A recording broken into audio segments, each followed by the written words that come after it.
മഹാരാഷ്ട്ര ഇങ്ങെടുക്കണമെന്ന് ആഹ്വാനം ചെയ്ത് തൃശൂർ ശൈലി ആവർത്തിച്ച് സുരേഷ് ഗോപി മുംബൈയിൽ. പ്രധാനമന്ത്രി നരേന്ദ്രമോദി, പ്രതിപക്ഷ നേതാവ് രാഹുൽ ഗാന്ധി അടക്കമുള്ള ദേശീയ നേതാക്കൾ പങ്കെടുത്ത തെരഞ്ഞെടുപ്പ് പ്രചാരണത്തിന് പരിസമാപ്തി കുറിക്കുമ്പോൾ ആവേശ കൊടുമുടിയിലാണ് ഇരുമുന്നണികളും. മഹാരാഷ്ട്ര നിയമസഭാ പ്രചരണത്തിന് പരിസമാപ്തി കുറിക്കുമ്പോൾ പോരാട്ടച്ചൂടിൽ ആവേശ കൊടുമുടിയിലാണ് ഇരുമുന്നണികളും. 11 റാലികൾ നയിച്ച പ്രധാനമന്ത്രി നരേന്ദ്രമോദിയാണ് BJPയുടെ താരപ്രചാരകൻ.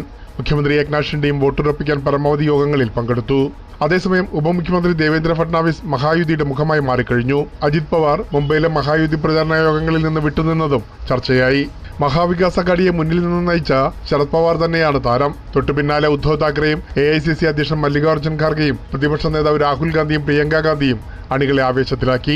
മഹാരാഷ്ട്ര ഇങ്ങെടുക്കണമെന്ന് പറഞ്ഞായിരുന്നു സുരേഷ് ഗോപി മുംബൈയിലെ യോഗങ്ങളിൽ തൃശൂർ ശൈലി ആവർത്തിച്ചത്. വസായി, ഡോംബിവിലി, കല്യാൺ, നെരൂൾ, പൻവേൽ തുടങ്ങി കേരള സെൽ BJP പ്രവർത്തകർ സംഘടിപ്പിച്ച തെരഞ്ഞെടുപ്പ് യോഗങ്ങളിലാണ് കേന്ദ്രമന്ത്രി സുരേഷ് ഗോപി പങ്കെടുത്തത്. നീണ്ട പ്രസംഗങ്ങൾ ഒഴിവാക്കി ചുരുക്കിയ വാക്കുകളിൽ കാര്യങ്ങൾ പറഞ്ഞായിരുന്നു സുരേഷ് ഗോപി മടങ്ങിയത്. തിരക്ക് പിടിച്ച പ്രചാരണ പരിപാടികളിൽ ഏറെ ദൂരങ്ങൾ താണ്ടിയായിരുന്നു യോഗങ്ങളിൽ പങ്കെടുത്തത്. ഇന്ന് നിശബ്ദ പ്രചരണവും നാളെ വോട്ടെടുപ്പും. മഹാരാഷ്ട്രയിൽ പതിവിന് വിപരീതമായി ഏറെ വീറും വാശിയും പ്രകടമായ തെരഞ്ഞെടുപ്പ് മത്സരത്തിന്റെ ഫലം നവംബർ 23-ന് അറിയാം. പ്രേംലാൽ, കൈരളി ന്യൂസ്, മുംബൈ.